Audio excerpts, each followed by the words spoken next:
நல்லா இருக்கீங்களாங்க? நானும் நல்லா இருக்கேன். இன்றைக்கி என்ன பண்ண போகிறோம்னா, சூப்பரான ஒரு மடல் மீன் குழம்பு தான் வைக்க போகிறோம். இப்போ மடல் மீன் 1 கிலோ அளவில் எடுத்து நான் க்ளீன் பண்ணி வச்சுருக்கேன். இப்போ மடல் மீன் குழம்பு இப்போ பாருங்கள், நல்லா வாழை மீன் 1 கிலோ எடுத்து க்ளீன் பண்ணி வச்சுருக்கேன். இப்போ இதை வறுக்க போகிறேன். அது எப்படி வறுக்கலாங்கிறத மீன் குழம்பு வைக்கலான்றதை பார்க்கலாம்.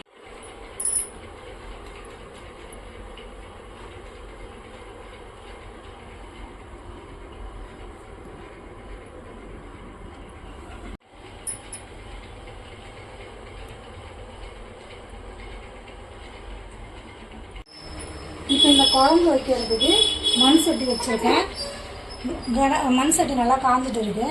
இப்போ ஒரு 50 கிராம் எண்ணெய் ஊற்றிக்கலாம். எண்ணெய் நல்லா காஞ்சிட்டு இருக்கு. இப்போ வந்து 1 டீஸ்பூன் கடுகு, 1 டீஸ்பூன் வெந்தயம், 1/2 டீஸ்பூன் சீரகம், இப்போ இதெல்லாம் போட்டுக்கலாம்.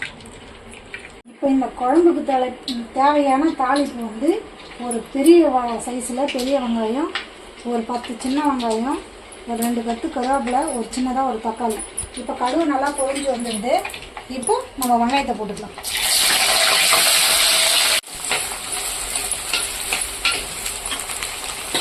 குழம்புக்கு வந்து நான் கருவேப்பிலை 2 கட்டு, பூண்டு 1 பூண்டு, இது எல்லாத்தையும் நல்லா அம்மியில் வச்சு நல்லா அரைச்சி எடுத்துருக்கேன். இப்போ இந்த அரைச்சி எடுத்த பூண்டை இதில் போட்டுக்கலாம்.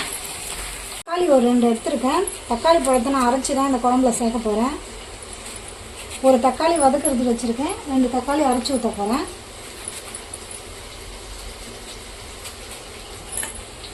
வச்ச தக்காளியே போட்டுக்கலாம்.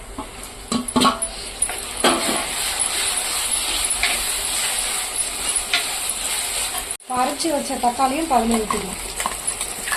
ஏன் நான் அரைச்சி தக்காளி ஊற்றுறேன்னா குழம்பு வந்து திக்னஸ் கொடுக்கும். அதனால தான். நீங்கள் அரைச்சி ஊற்றலைன்னா நீங்கள் எப்படியா கூட போட்டு வதக்கலாம். அது உங்கள் விருப்பம் தான். வதங்கி வந்துடுது. இப்போ இந்த சமயத்தில் ஒரு நெல்லிக்காய் சைஸில் புளி எடுத்து வடிகட்டி வச்சுருக்கேன். இந்த புளி கரைசலை அதை ஊற்றிக்கலாம்.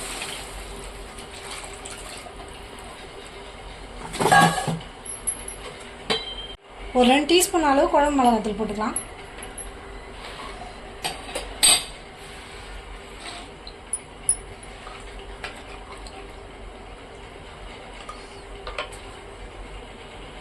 தேவையான அளவு கல் உப்பு போட்டுக்கலாம். எப்பவுமே குழம்புக்கு கல் உப்பு சேருங்க, உடம்புக்கு நல்லது. நல்லா தாளித்து ஊற்றியாச்சு. இப்போ ஒரு 15 நிமிஷம் நல்லா கொதிக்கிடும். இப்போ மீன் வறுக்கிறதுக்காக நான் மசாலாலாம் வச்சுருக்கேன். சால்ட்டு 1 டீஸ்பூனு, ஒரு டீஸ்பூன் மஞ்சள்தூள், 1 டீஸ்பூன் வந்து வெறும் மிளகாத்தூள், 1/2 டீஸ்பூன் ஜீரகத்தூள், 1/2 டீஸ்பூன் வந்து மிளகுத்தூள். இது எல்லாமே நான் வீட்டில் பொடி பண்ணது தான். இப்போ இது எல்லாத்தையும் போட்டுக்கலாம்.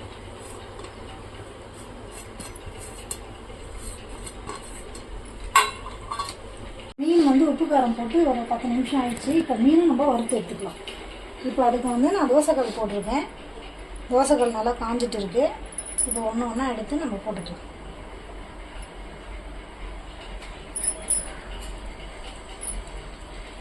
நான் சிம்மரில் வச்சு தான் போடுறேன். ஏன்னா தோசைக்கல் ரொம்ப காஞ்சிட்டா எண்ணெய் தெரிக்கும். அதனால கொஞ்சம் தீ கம்மியாக இருக்கும் போதே நான் போட்டுக்கிறேன்.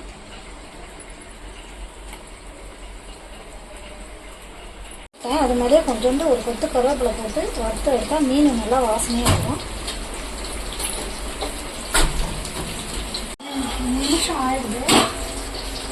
15 நிமிஷம் ஆயிடுது. குழம்பு நல்லாவே கொதிச்சு சுண்டி இருக்குது. பாருங்கள், எண்ணெய்லாம் பிரிஞ்சு இருக்குது. இந்த நேரத்தில் நம்ம மீனை போட்டுக்கலாம்.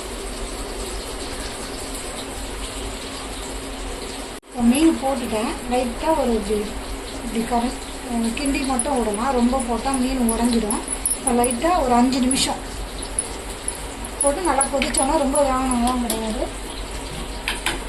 ஒரு 5 நிமிஷம் இல்லை 3 நிமிஷம் நல்லா கொதிச்சா மீன் நல்லா சிவந்துடுது. இப்போ இந்த சமயத்தில் மீன் எடுத்துக்கலாம்.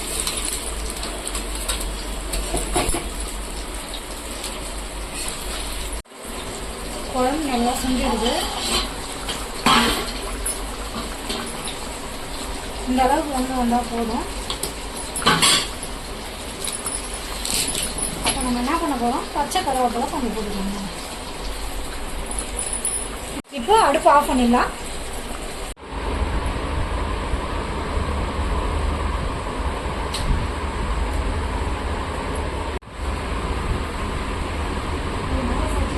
சூப்பரான ஒரு முறையில் கிராமத்தில் வைக்கிற மீன் குழம்பு, அதுவும் மடல் மீன் குழம்பு, மீன் வறுவல் வச்சு சூப்பராக அசைத்திருக்கேன். இப்போ நம்ம எப்படி இருக்குதுன்றதை போட்டு சாப்பிட்டு பார்க்கலாம்.